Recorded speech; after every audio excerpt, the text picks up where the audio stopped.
Hello and welcome to another quick tutorial from Premier EPOS.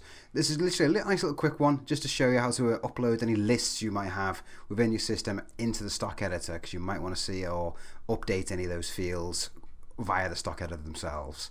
So what I mean by this is, so if I go to administrator and let's just log ourselves in. So let's go for the stock manager.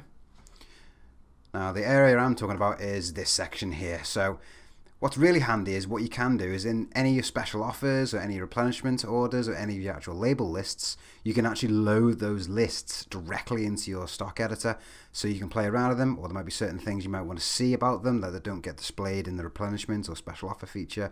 So for example, if I click on replenishment, there's a list of all my replenishment orders. I can then click on, say, the top one, and then there you have it. I brought that in straight away. I can go for another one. Let's go for that one.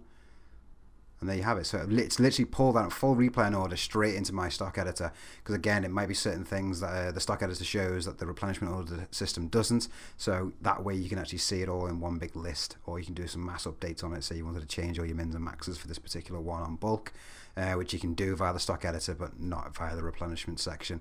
And same with your special offers. You might want to have a look at all your special offers. So there's all my special offers.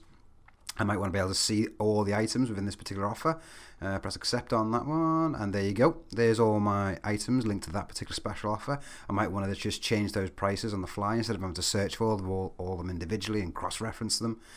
Same with your label list as well. So you might want to click on there, click on a label list, and there's a label list that I've just done recently that I want to be able to see all those items and obviously maybe change certain values about them.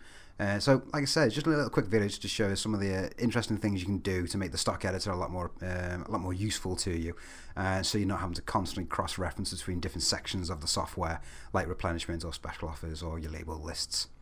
So there you have it. Nice quick easy one for you. Thank you for watching. I'll check it out next time. Take care.